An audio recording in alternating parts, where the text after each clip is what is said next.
try that link again. It says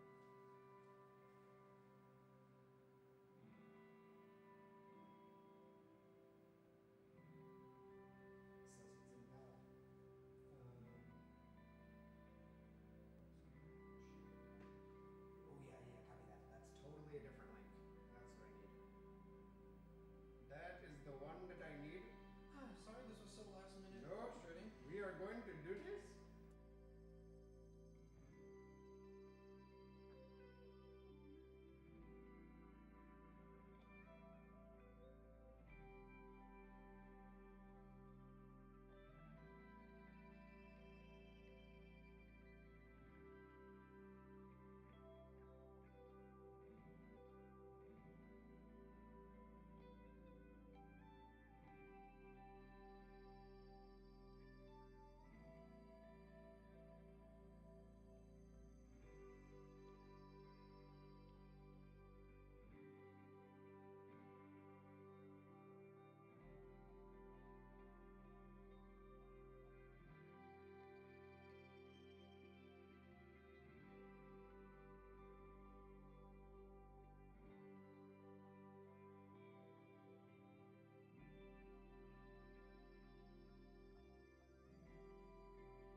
Good evening, Patreon fam and YouTube community. We're going to get ready to do the live broadcast in literally 30 seconds. So if you want to give us 30 seconds to kind of let some folks come in, I'm going to throw this up on TikTok momentarily. So if that's a better streaming platform for you, then you are welcome to do that as well. So give us about 15 more seconds.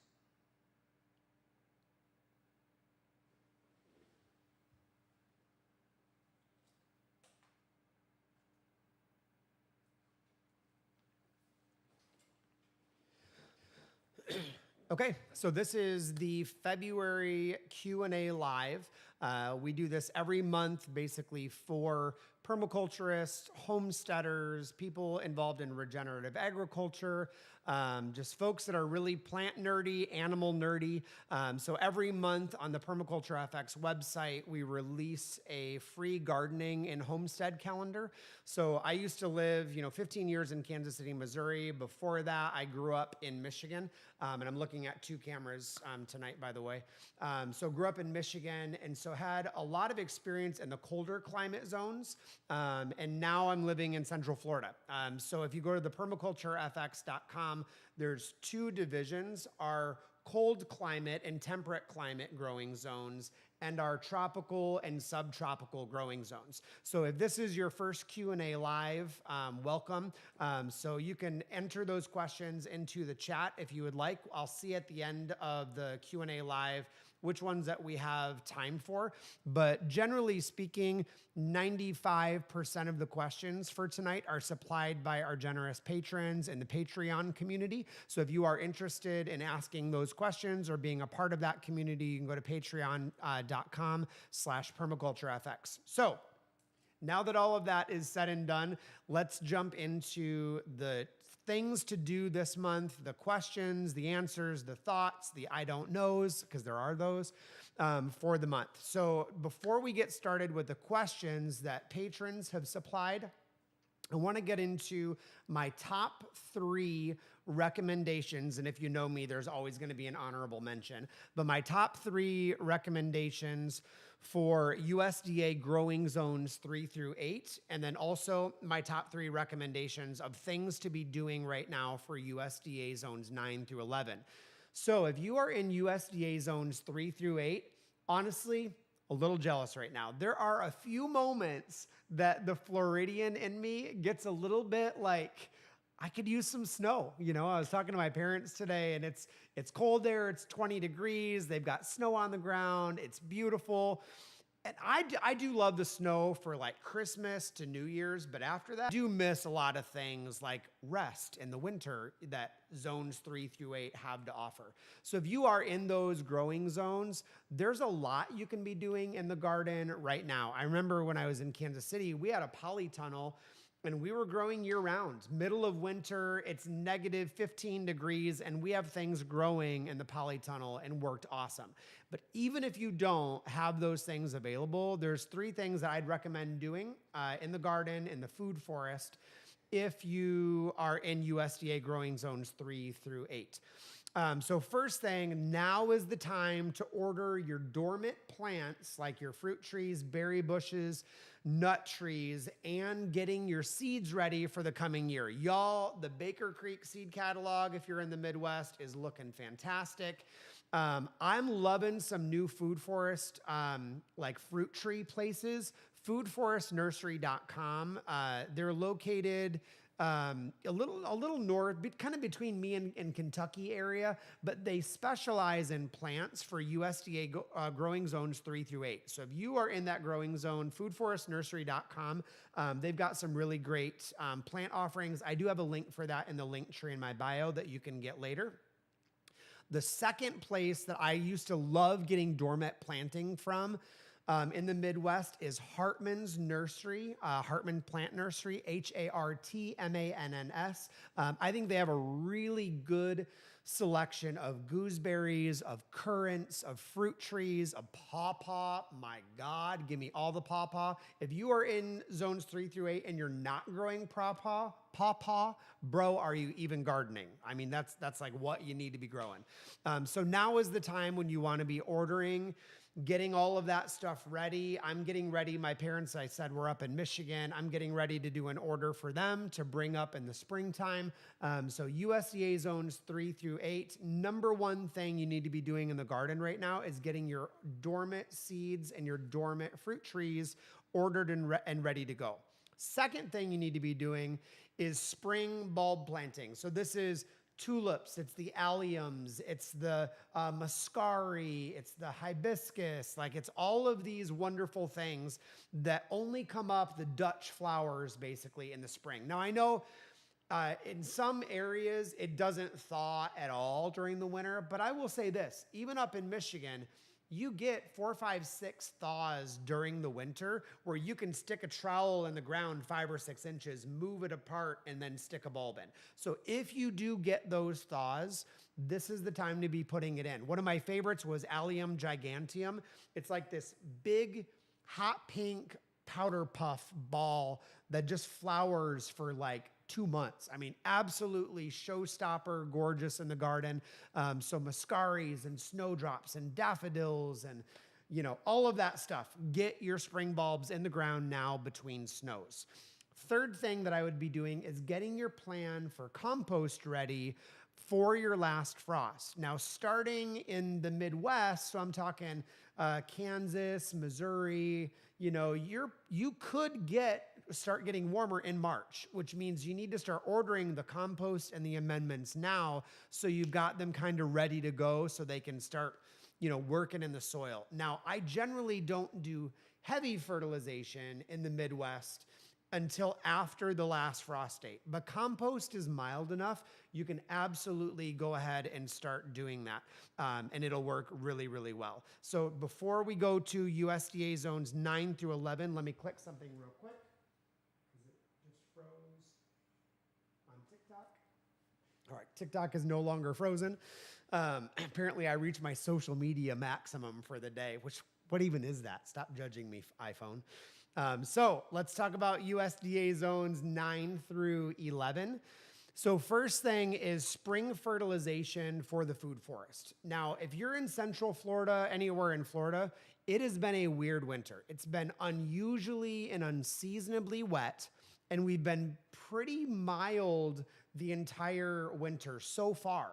So far, really, the winter, we haven't had any hard frost in Central Florida. In fact, I've had no frost here. We got down to 37 one night, and that was pretty much it. So right now, things are a little ahead of schedule, which is going to be really good if we don't get a frost. It's going to be really bad if we do end up getting a frost. I'm just going to go with, God's not going to send a frost. I'm just going to go with that for right now. So I'm basically right now, I was looking in the food forest, my plums, my peaches, my nectarines, my avocados are about 2.5 weeks ahead. So right now I'm fertilizing with my nitrogen fertilizers about 2 weeks earlier. Normally in Florida, the rule of thumb is February, June, and September in USDA zones 9 through 11. So California, Texas, Arizona, that's when we usually do our fruit tree fertilizing is March, June, and September. And you're gonna focus on NPK. So in March, you're doing nitrogen, then you're doing phosphorus, then you're doing potassium, March, June, September. Right now, this year, it's kind of end of February. I'm doing some of the nitrogen stuff. So what am I doing right now? Great question. Thanks for asking. I'm doing a lot of blood meal because blood meal is a really excellent, you can get it organic, you can get it sustainably sourced, great source of pure nitrogen, and it's fairly slow released. I've done fish emulsion, foliar sprays. I've done kelp. I've done a little bit of molasses to help absorb that. I've done a little bit of Epsom salts for magnesium. And today I did azomite.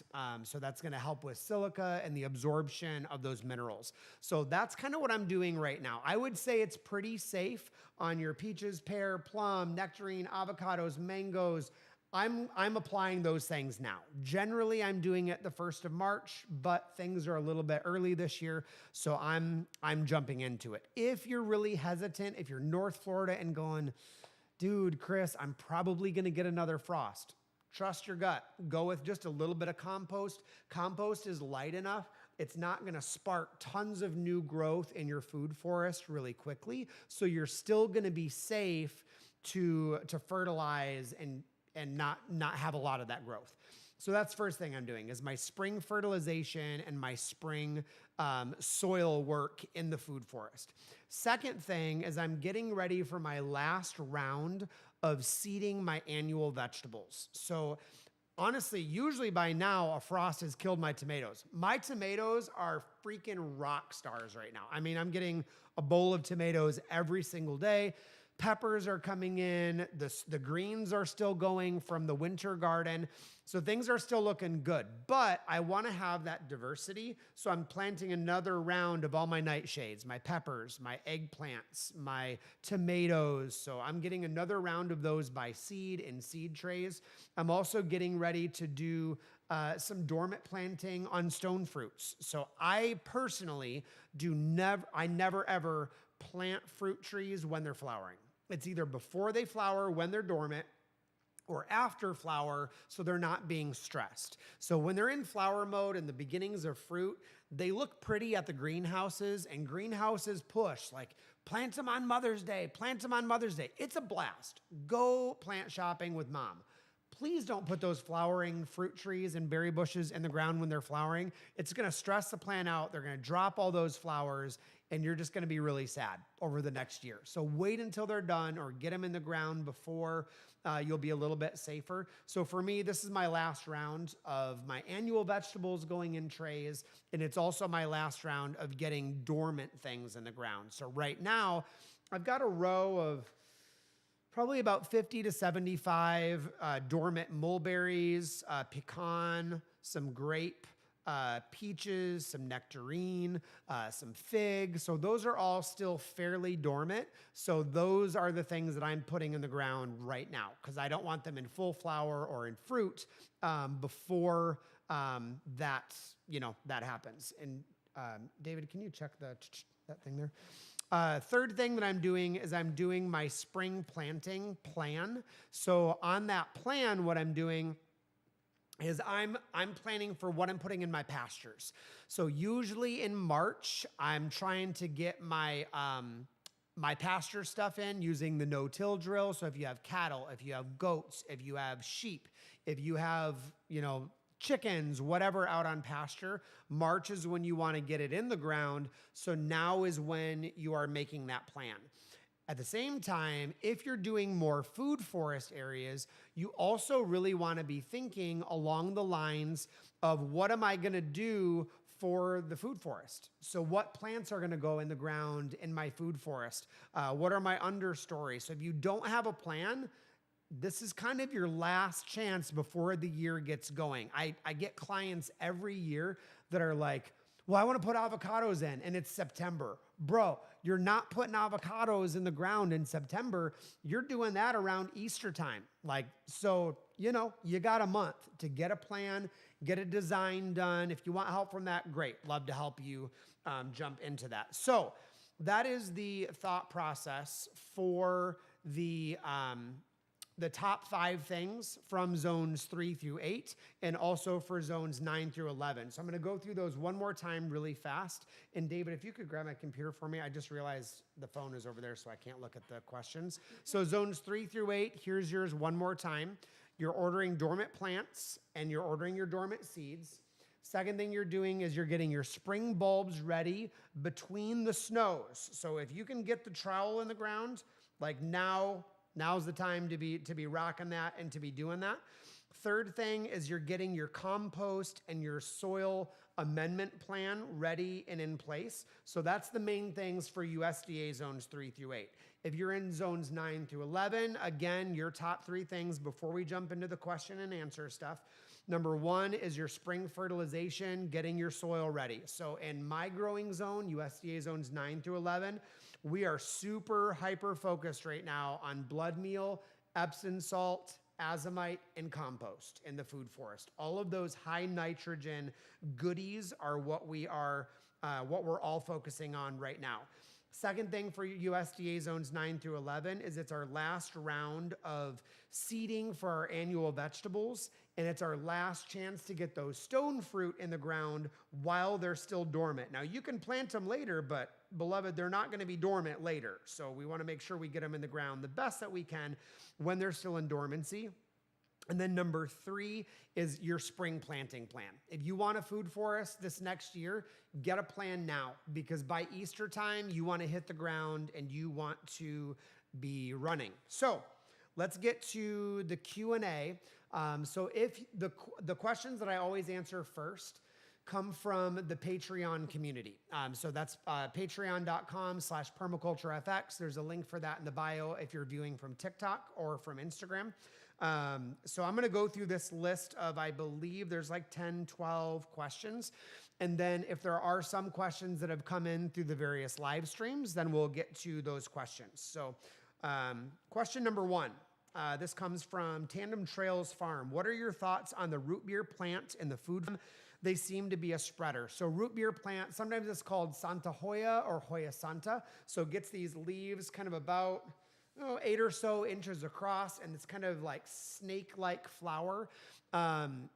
Beautiful plant used to flavor a lot of Hispanic, Mexican, Latin cuisine. Really yummy for a tea, great medicinal properties. And it grows awesome in full shade or sometimes even part sun. It'll do okay. Personally, I love it. And I use it in larger areas in mass where it can spread. It is not an invasive species where it's going to spread by seed. It's going to spread mainly by rhizome and by runners. Also, you like my Harry Potter Marauders map socks. They're pretty great. So I would plant it. If you've got enough space, awesome. It is not one that is going to be livestock friendly. They're not going to love it, but it could cause a little bit of rumen irritation in it because there's a lot of terpenes and terpenes in it. So it's got a lot of medicinal properties. That's where that fragrance comes from, that root beer fragrance. So that's not going to agree real well if you've got cattle, goats. I mean, they have rumens of steel, but cattle and horses, you got to be a little bit careful with the Hoya Santa or the root beer plant. Second question is, would you murder cut your papayas in March? Mine still have a lot of old fruit and new flowers. I don't do the murder cutting on papayas. I don't even actually do them on crepe myrtle. People do the crepe murder where they literally just whack them off about 3 feet tall and they're these sticks. I think they look stupid. I mean, it just hurts my plant soul when I see people crepe murdering. Prune them like a normal crepe myrtle tree. But on the papayas, honestly, papayas are a short-lived tree. I mean, at most, it's going to be like 3 to 5 years. If you're in Central Florida and north, I'm talking like 2 to 3 years, and they're gone, but they produce the same year. I'm generally of the mindset, I just plant a few papayas every year, so you've always got papayas, and you have them fruiting at different times. If you eat a papaya, they're fairly true to seed. People get really picky about, kill the male papaya. It's got male flowers. It's never going to produce fruit. Rubbish. I have absolutely always had male papayas producing fruit. Now, do they produce as many? No, not as many. You're going to get a dozen fruit on a tree versus like 25 or 30. And they don't usually have seeds inside the fruit, but I still let them live and let live. If you've got a pond, papayas around the edge of the pond, kind of up on the berm, and just let them do their thing. I wouldn't murder cut the papayas unless you're in a really small growing space, like a 0.2 acre, suburban backyard. Then maybe murder cut the papayas so you force that fruiting faster this year. But honestly, I would probably just plant another papaya somewhere else on the property. That would be my preference. So the next question, I have Katuk and citrus planted under oaks. Would red Burton ginger go well in this area? Yes. Under oak trees, any of the gingers, turmerics, Katuk, monstera, Turk's cap hibiscus, flowering maple, galangal, both the lesser and the greater galangal, polka dot plant, partridge berry, pigeonberry, lots of great things will grow under those southern oak trees. So if you want a list of those, permaculturefx.com, go to the search menu and just type in oak, and then you'll get a list of things that you can plant under the oak trees. So yes, Katuk, citrus, ginger, turmeric, monstera, Turk's cap hibiscus, all of those will grow fantastic in those oak tree shaded areas. Next question here is tips for starting plants from seed. Mine got leggy and died. If they got leggy, it's not enough light or it's the wrong kind of light. Plants only need the blue and red spectrum to grow. So if you're doing like an LED light, all you need is like the pink and red and blue light. You don't need all the yellow spectrums and whatever that's in it. So if they got leggy, I can almost guarantee you it was a need of light. They just needed more daylight hours. How do you know what plants grow true to seed? The science and logic behind what time of year to plant what fruit trees. So let me do the second question there of how to know what plants grow true to seed. Honestly, there is a really, really good YouTube video. If you go to Ad Astra Gardens on YouTube and click, what is the session called? Seed Propagation Workshop with Seed the Stars, I think. So we'll put that link in the comments, so you've got that link. But on Ad Astra, ADSTRA Gardens on YouTube, just click the link for Kelly and Ryan from Seed the Stars. They actually just did an hour-long workshop on this here at our farm, and it was fantastic. The name of that is Seed saving for a tastier tomorrow, and that premieres on 2/21/24 at 5:30 p.m. So if you want to be notified, you can go to the Ad Astra Gardens and get notified there. But I would say that's a 1 hour fantastic description of growing true to seed and the benefits of not growing true to seed. Because I actually am a proponent of landrace and open air hybridization. I think there's way better luck and healthier plants for your local growing zone. Next one here, the science and logic behind the time of year to plant what fruit trees. That is one of those it depends questions. So in the Midwest, I prefer, so this is USDA zones 3 through 8. If you're in the Midwest, I like to plant most fruit trees around Easter time after the last frost, because then it has an entire growing season to root in, establish a nice healthy root system, gives you time to wood chip, to mulch, to compost around the base, because it's going to go into winter and it's going to be a long winter. So I would highly, highly recommend, knowing that winter is coming. That was not a Game of Thrones pun, but it kind of turned out to be. I would really recommend Midwest. Early spring dormant planting is fantastic. The other option in zones 3 through 8 is fall planting. You can do, when the tree goes dormant, for example, a pear tree or an apple tree, in about October, November, when the trees are dormant, stick them in the ground. Keep them well watered, keep them mulched. Don't fertilize going into winter, but fall is a great time for fruit trees in the Midwest. In USDA zones 9 through 11, very different.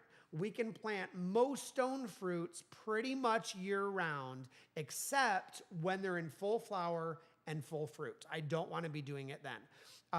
Mulberries, figs, peach, nectarine, plum, those are pretty much year round.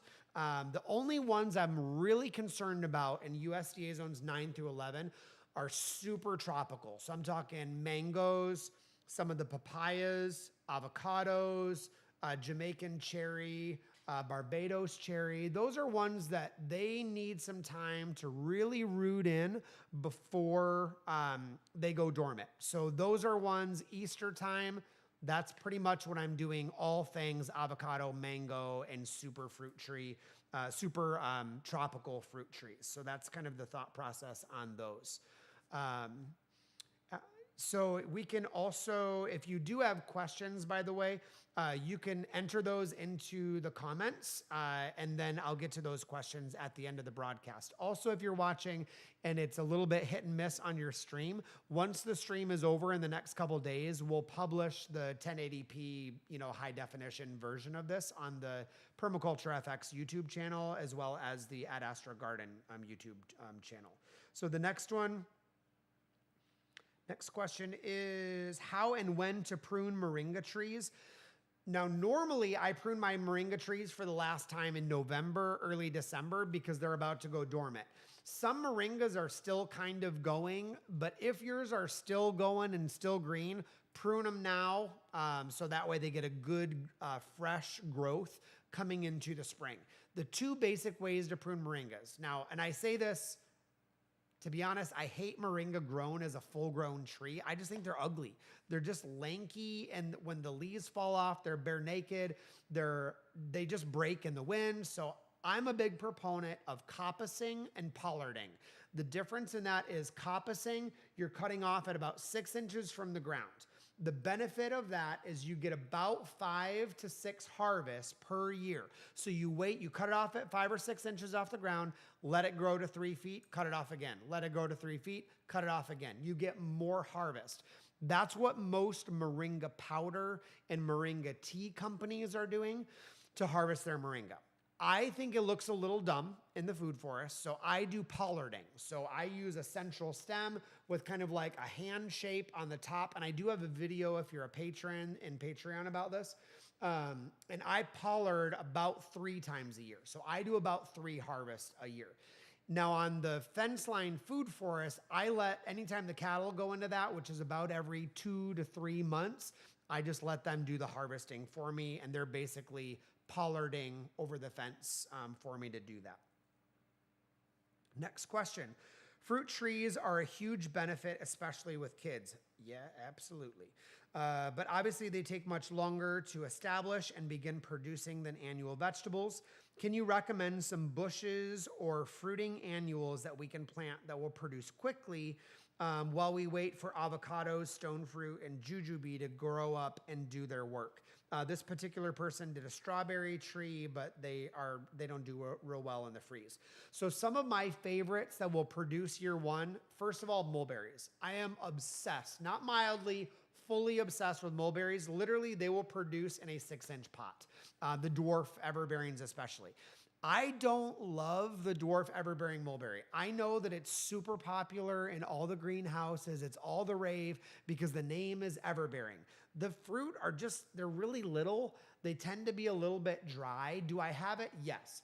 Primarily, I grow dwarf everbearing mulberry for the wild songbirds, to be honest. I just let the songbirds take care of the dwarf everbearing. There's other everbearing varieties that are similar with bigger fruit that is tastier.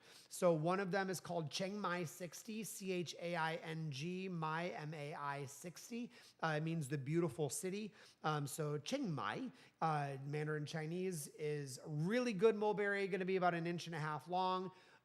Deep red, almost purple and black in some cases. Got a really great flavor palette. The dwarf Thai mulberry, Thai, is a really good one. That's more of a red mulberry, so that's going to be sweet and tart. What are some other really good ones? Oh, the Tice mulberry. If you're in Florida, Tice is one of our native mulberries.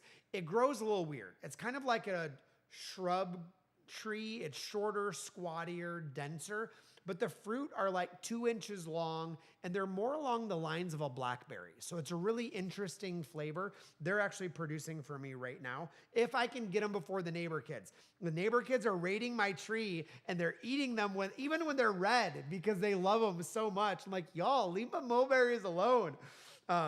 If you are watching this, Caden, I'll forgive you. Brown cherries will grow as a self-seeding annual all over the continental United States. Even Hawaii can grow these really well. So if you're in the kind of Midwest, Grandma Ott's is really good. Here in the warmer climates, Cossack ground cherry and also Cape Cod gooseberry is really good. Get your initial round by seed. I bought my seeds here from Seed the Stars. The Grandma Ott's I got from Baker Creek and the Urban Gardener is where I got those from. So those are probably my favorite, like really fast producers. David, can you think of any more fast producing, like first year you're gonna get fruit? Honestly, I like bananas. Oh yeah, bananas. Throw mulch on them and then just take them out later. Yep. You can either spread them somewhere else. I don't know if you all could hear that on the broadcast. So I'll say that one more time. So bananas are really good if you're in Central Florida, pretty much zone 9A, down to 11 and 12. You'll get fruit within 12 to 14 months, faster if you buy a little bit bigger banana. So those are really, really good. My favorite varieties of bananas, I really love Kokopo. Really love it. It's a funky fruit because the outside is orange, the inside of it is orange, but the flavor is like what I want all the other bananas to taste like. I am not a big fan of Grand Naim. Everybody loves it because it's like the grocery store banana. But once you start growing your own bananas, the grocery store banana is so overrated. Like the best grocery store banana I've ever had is like the worst one that I've grown. Literally, like they just don't taste good. So they're just a lot of the Cavendishes, the ice cream banana, blue Java. What's the red one? Sumatran X is really good. So there's a lot of other varieties of bananas that are just, Raji Puri is really good. Yeah, so lots of bananas. I just be doing a lot of those. Also, blackberries will produce for a first year. Passion vine, both the purple possum and the native Passiflora incarnata. Yellow takes 2 to 3 years. You have to get the right variety of blackberries because there's some. Yeah. The new ones are first year, the old ones are second year. Yeah, he was saying the right variety on the blackberries. And this gets a little tricky. So the Freedom is really good, is decent, but takes a couple years.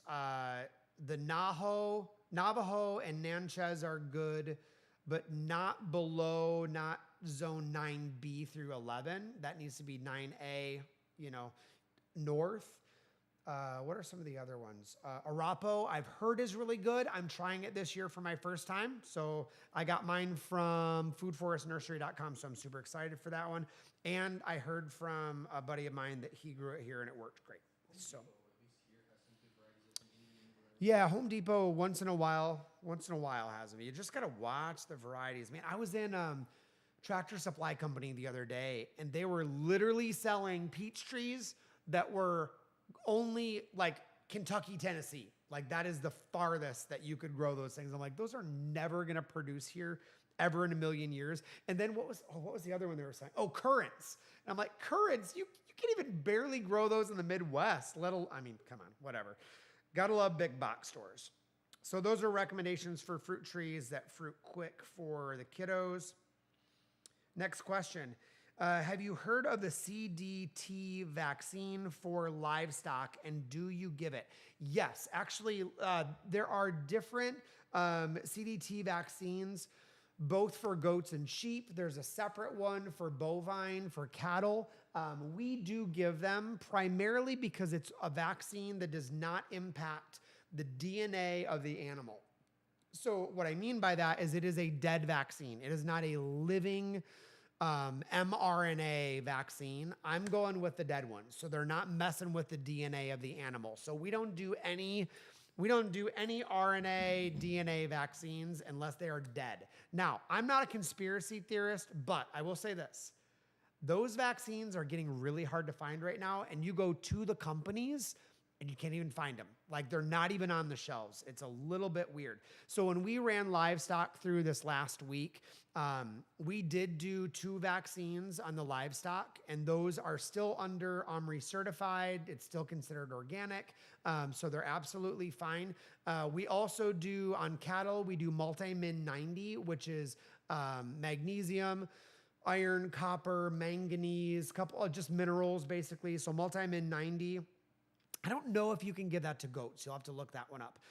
The other one that I always give cattle, livestock, horses, goats, sheep, all of them, B vitamins. A B complex shot once a month. If they're on the struggle bus, B vitamin shot. And it's super easy, very, very easy to give because it's not a intravenous. So all of these are going to be just IM or subcutaneous. So just super easy to give. So those are the ones that I typically give most often. Now, sheep, because I know this person, sheep in Florida are hard. You are kicking butt for even choosing to do sheep. I would definitely be doing that vaccine. I'd be doing your B shots. I'd be doing a multi-min, lots of minerals, because remember our soil, very, very mineral deficient. Lots of bamboo, lots of moringa, lots of comfrey if you can grow it at your site. Lots of katuk would be another one that I would be doing. And then as far as in the sheep protocol for Florida, I would probably be doing probiotics on sheep every other month. I only do it like 2 to 3 times a year on cattle and on poultry. But on sheep, they tend to get bacterial infections in Florida. And I think the reason why, I mean, sheep are Scotland, Ireland, where it's damp, it's humid, but it's cold. We get hot and damp, which is a recipe for all things bacterial infections. So I would probably just increase that. And the struggle, I know you guys just lost an animal, had a really hard time. I would really double check the folic acid that they have available, those folates, check the minerals and B vitamins. And then the other one with birthing of any animals and livestock, those pregnant mamas need a lot of selenium and a lot of vitamin E. Like, stay with the actual dosage because you can get selenium toxicity. But that being said, really make sure vitamin E and selenium are kind of at the top of the list. What are your thoughts on alternatives for milk replacers and the weaning age? Definitely make sure that you're using initially some milk replacement with colostrum. They absolutely, those babies must have colostrum. If in doubt, add a little bit more, add it a little bit longer, and kind of go from there. We're being advised to introduce grain early for him. Yes, probably. I would try fermenting it and then easing him into that process and not do the hard grain right away. Make sure that there's a really good rumen microbiome before you do the hard grain so it can actually process those. And I would start easing it in, like don't stop the milk replacement and go immediately into the grain. So just start adding a little bit in as a treat and then as a fermented and then slowly transitioning off over several weeks. We purchased a milk replacer. It realizes it was medicated with Citrustem. That's fine. You're not going to be drinking the milk right away anyway, so that should be totally fine. Next question. I heard about the book Permaculture, A Designer's Manual by Bill Mollison mentioned on a podcast. I looked it up. It is $100 to $150 even used. That is a big nope. I would agree with you there. Dave Ramsey would also agree with you there. Do you have a couple book recommendations? I always got book recommendations that would be a little bit easier understood and applied, but not too deep. But not deep enough not to be fluff. So Permaculture Designer's Manual, this is my show and tell. This is one of the founding documents of permaculture. Do I own it? Yes, I bought it. I bought it when it was way less than $150. The way that it's set up is likened unto a college textbook, but not even the front of the textbook, more like the appendices sometimes. It's a little bit hard to navigate. It's a little bit clunky. That being said, the information is phenomenal. It is very deep, very in-depth. There's a lot of great science. There's a lot of studies. There's a lot of incredible techniques that are exemplified in that. I use it personally as a reference manual, not as a designer's manual, if that makes sense. I can count on one hand the number of times after my first year that I have opened that document, that book, because I think there are other resources that are a little bit more palatable. Now, those other resources, many of them have taken information from that designer's manual and they've repackaged it and made it a little more palatable, more pictures, more diagrams, made it a little bit easier. So some of my favorites of those that have taken that information, I'll just show you some of them. So first one is by Toby Hemenway, Hemenway. It's called Gaia's Garden. This is available as an audiobook. I would not buy the audiobook because there's a lot of pictures and diagrams that they talk about, which makes it impossible to understand as an audiobook. Ask me how I know, because I stopped listening to my audiobook about an hour into it.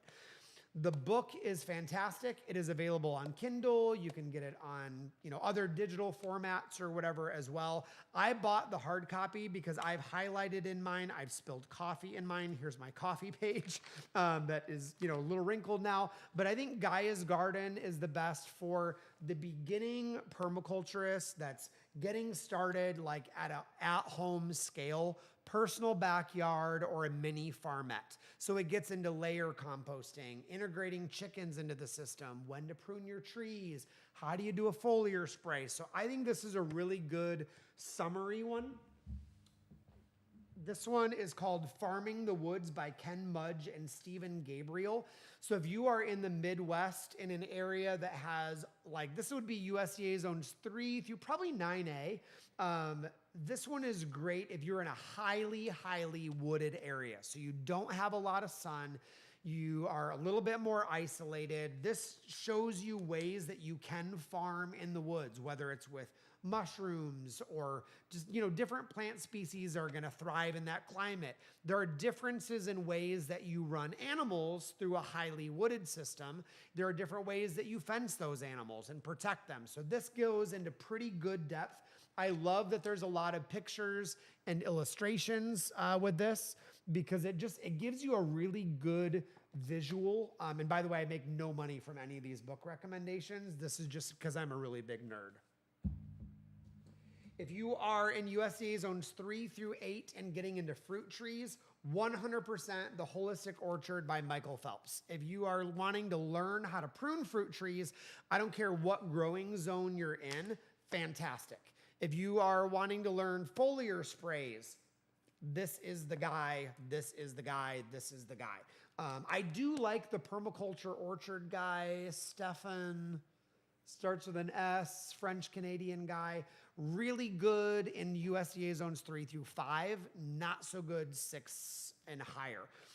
But this one I think is a great resource for fruit trees and berry bushes, doing it with a biological perspective in mind. And then this one is called The Smart Permaculture Design. This is by Jenny Allen. The foreword is actually by Bill Mollison. This is a very attractive, a lot of photography, great. I use this as a coffee table permaculture book for a long time, but it was just really good, kind of basic permaculture summary 101. Really good to just sit and flip through when you're sipping your morning coffee, your morning tea, you're watching the birds, or it's in the evening and you're sipping your old grapes or old potatoes, depending on what your preference is. You're sipping your old grapes and flipping through something with some pictures, really light and easy language, but still has some depth to it. So those would be my recommendations for books. So next question, I have 2 more, and then we'll see if there's any in the feed. If you do have questions, you can enter those into the feed, and we'll go for about 15 or 20 more minutes. My peaches and nectarines, this is in zone 9. My peaches and nectarines are putting off a lot of shoots and flowers. Should I pinch them off on the trunk or the leaders? Trunk, yes. Take your hands on the trunk, strip all of those little things off the trunk, going all the way up to wherever your canopy is. You don't want any of those coming from the base. Never, ever should any fruit tree have suckers coming from the base of the main root. That's probably the rootstock of a plant that it was grafted into, trying to come back. That is not going to give you more fruit. That is stealing energy from your fruit tree. So just strip those all the way down. And yeah, you can still lightly prune your peaches right now. My peaches are just beginning to flower. My plums, and I'm in Central Florida, plums are done flowering and they've already got leaves on it. So it's like there ain't no more pruning the plums. Peaches, nectarines, you're still good to prune. Mulberries mostly are still good to prune pretty much any time. Mulberries. Figs you can still prune. Loquats, leave them alone because they're fruiting right now. Let those babies do their thing. And then last one, how do you approach irrigation? Good question. I need to do a video on this because that is a loaded question. Fruit trees and food forest. If you're doing agroforestry, I pretty much don't water after the first few months. If you're doing the right amount of wood chips. If you're doing 6 to 8 inches deep on your wood chips at all times, I'm letting those fruit trees fight for themselves. What people do wrong mostly is we overwater with frequency and we don't water long enough when we do water. Watering a fruit tree is not like your yard.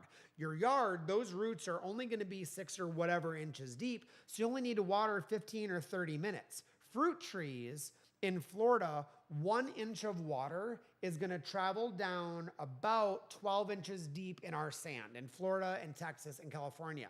That takes 1 to 2 hours on the average PSI in a watering system to water down that deep. So if you're watering fruit trees in Florida less than 1 hour at a time, that's doing 2 things for you, jack and squat. You ain't doing nothing.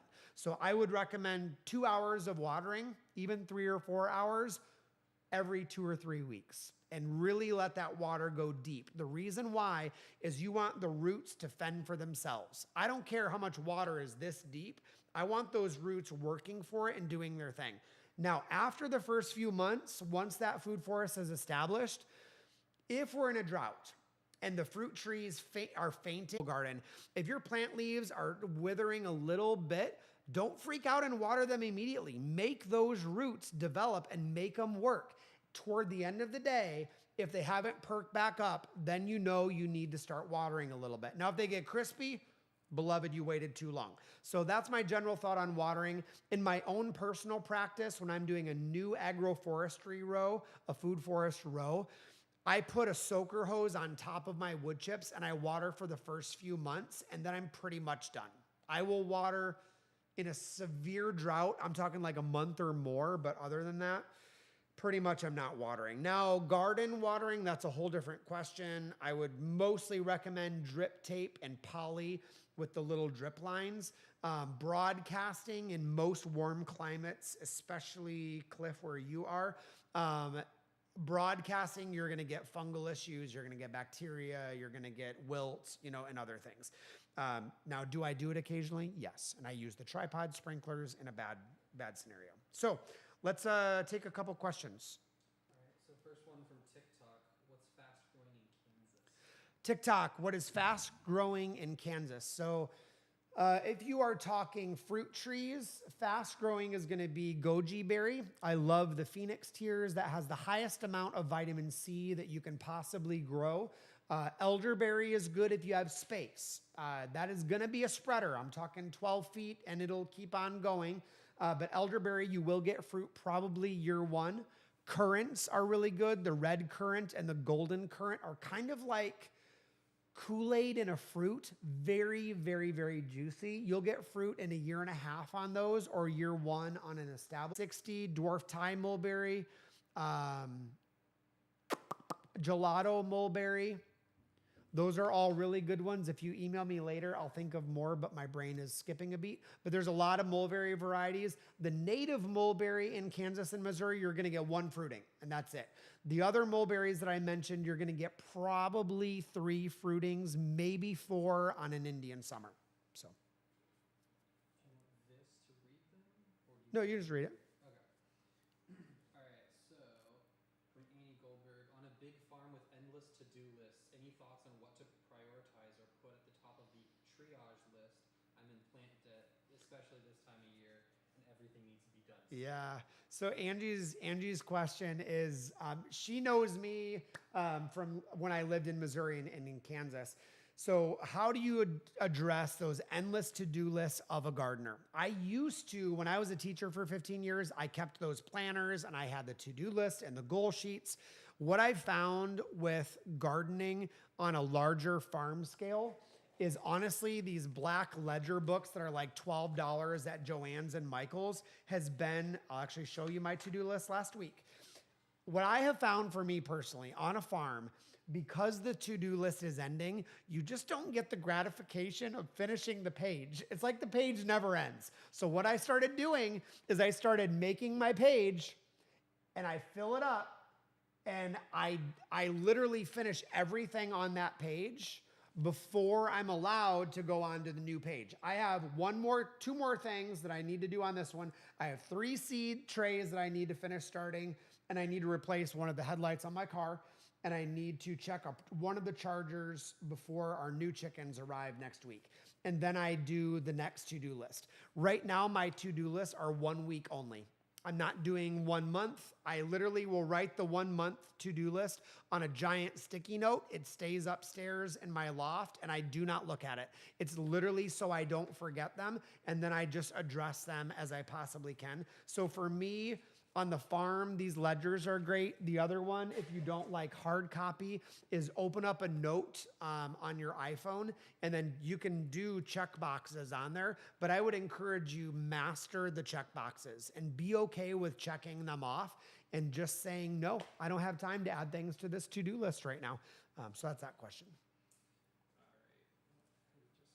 All right. From Cliff. Where'd it go? Do you want to just read it in the mic? Yeah. Well, I'm trying to Okay. that because then you can repeat them. We just skipped our fall garden last year and we started nightshades last month and pumpkins and cucumbers Sweet. now. Are we too late? Nope, you're doing great. Yeah, Cliff was asking here in Central Florida, they did cucumbers, pumpkins, what else did he say? Peppers? Nightshades. Nightshades. Yeah, you can either do those in the fall or you can be starting them early February through 1st of March. And a lot of it's going to depend on how hot we get, how quick. So I'm literally tomorrow, that was the one I just mentioned is one of my 3 trays is another round of tomatoes and peppers and Seminole pumpkins. So even Kelly and Ryan from Seed the Stars, right now, this coming week, they're getting ready to do Seminole pumpkin. We're doing zucchini. We're doing squash. We're doing a few more gourds. We just put up a big trellis, and we're doing snake gourd, loofahs, and maybe something else. So, yep, I don't know if you're late, but if you're late, I'm late with you, and it's going to work. And then Angie again. I've heard your thoughts on fertilizer. What do you use to fertilize plants in pots? Same things. Angie's question was, she's heard the thoughts on fertilizer. What do you do, plants and pots? So if, Angie, you're talking about like alocasias and ferns and monstera, I don't know, begonias, that sort of thing, I pretty much use the same thing because green growth is kind of the springtime thing. I don't fertilize those all winter long at all. I just did my first light round of fertilizing last week, and then that was with blood meal. Yesterday I did azomite, and then today I did Epsom salts on all of my house plants, and just very lightly, and then I'll do it again in March. Just lightly, not the full dose. Two more? Okay. Our avocados have notoriously not ripened. They will grow on the tree and then either not ripen on the tree or when picked. Or at least this is what I've heard from the owners before me. The last 2 years, no harvest. Oh, nice. So the question was, our avocados are not ripening. That's also what they've heard from the previous owners. They stay on the tree and they don't ripen. Some avocados will not ripen on the tree. For example, Winter Mexican, wonderful avocado, one of my favorites for slicing and dicing. I don't think I've ever had them ripen on the tree. And they take forever to ripen on the countertop. They're great. I love them. They just don't ripen on the tree. So a lot of those Mexican varieties, Mexico La Grande takes forever to ripen on the tree. Bacon takes forever to ripen on the tree.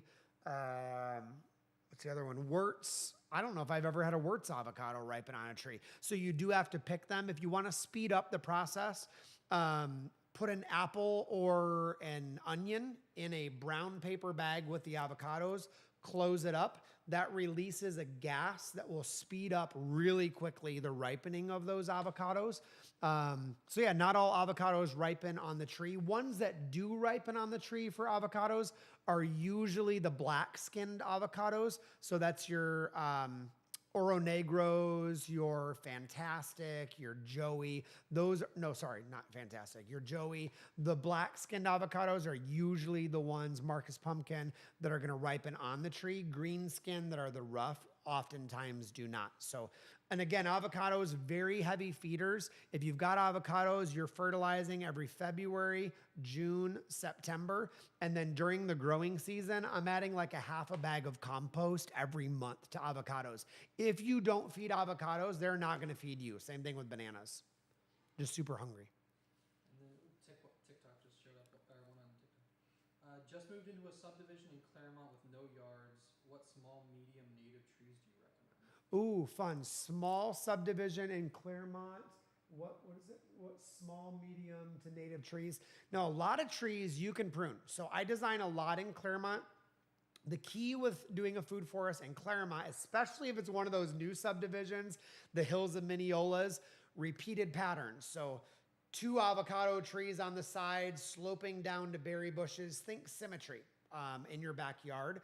So avocados, they are a 30, 40 foot tall tree. However, my preference on avocados is I cut them down to like 12 feet tall every single year because I can reach them and they will live just as long. You're going to get tons of fruit.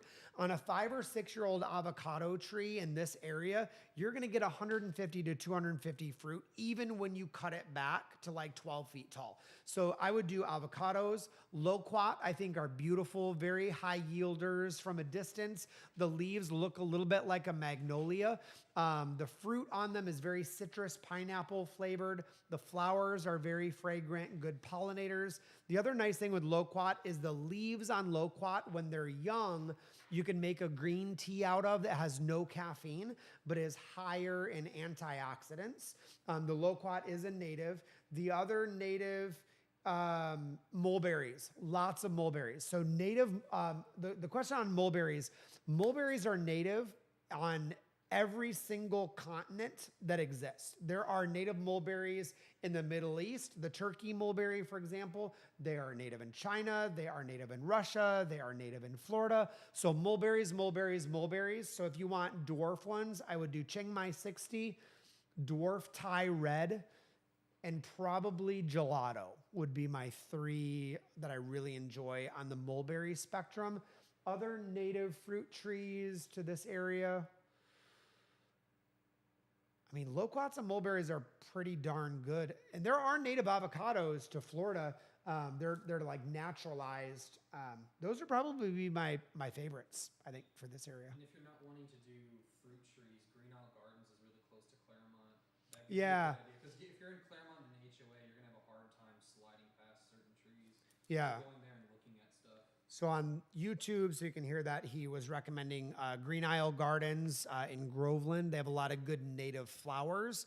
Not a lot of good edibles. A lot of the native edibles are things like Simpson Stopper, but it will also bust your teeth out. I mean, the pit is just really hard in them. There is a native passion vine, the Passiflora incarnata, but you'll have to grow that on your back fence because that will probably try and take over the world.